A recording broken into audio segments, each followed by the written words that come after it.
Welcome to the Friday Pastor's Devotional on YouTube. I'm Bob Lee, pastor here at Huguenot Road Baptist Church in northwest Chesterfield County, just southwest of Richmond. And I'm grateful that you've chosen to spend a few moments of your day with me today. I hope that our time together is helpful and encouraging to you. I'd like to focus today on breaking growth barriers. This past week, I've been taking some continuing education time and working through some of the modules in the Art of Leadership Academy, which is led by Carey Nieuwhof. If you haven't listened to Carey's leadership podcast, I strongly encourage you to do so. It is my number one go-to podcast. Carey lives in Toronto, Canada, but his audience is not only much of in North America, but also around the globe. In his module on church growth, Carey talks about breaking growth barriers. These barriers are natural ceilings that churches hit at certain increments, 200, 400, 800, and then once you hit 1,000, then there are other growth barriers that he addresses. But these growth barriers aren't new to you perhaps, and they're certainly not new to me. I remember talking about these same barriers years ago. They haven't gone away, and they still challenge us to lead wisely and faithfully.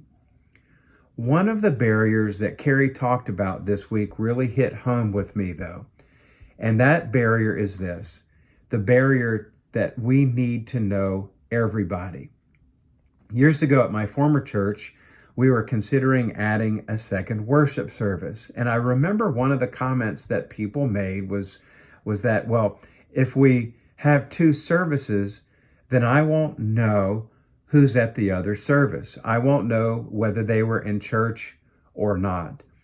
One of my responses to that was, that's the importance of small groups, because people from both services attend small groups.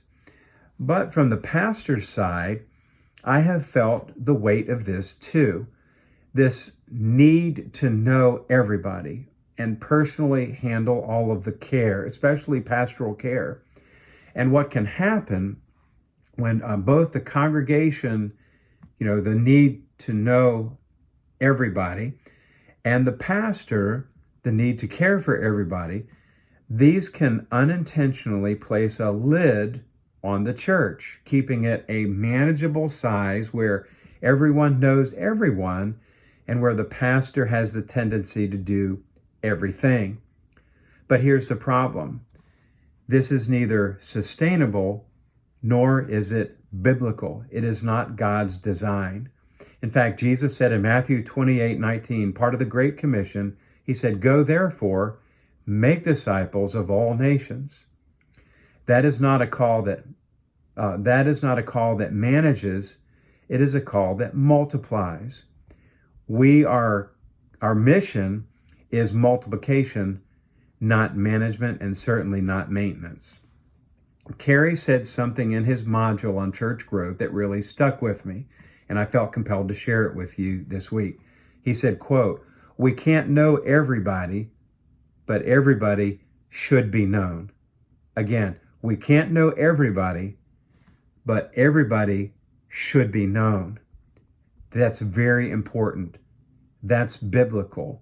In other words, as a church grows larger, it must also grow smaller. How do we do that? By creating smaller spaces, groups, teams, ministries, places where people feel known, seen, and connected. Think about Jesus' model.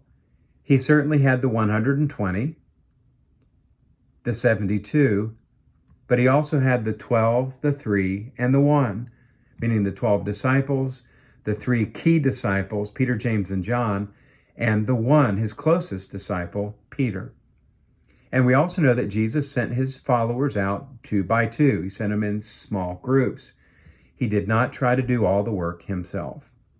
This is what we might call discipleship by design. One by one, we're called to reach people and grow the kingdom. So next time you hear someone say, We shouldn't try something new because we might lose our closeness. We might not be able to know everybody. Or if I try to do everything myself and hold on to a sense of control, remind me, Jesus shows us a better way. We grow larger by growing smaller because everyone deserves to be known.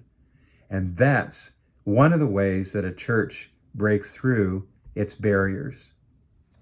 Thanks again for joining me today. Let's continue to be about building a church where people are known, where disciples are made, and where Jesus is glorified. I appreciate you being with me today. I wish you well. Have a great weekend, and may the Lord bless you and keep you. May the Lord make his face to shine upon you and be gracious unto you. May the Lord lift the light of his countenance upon you and give you peace. Amen.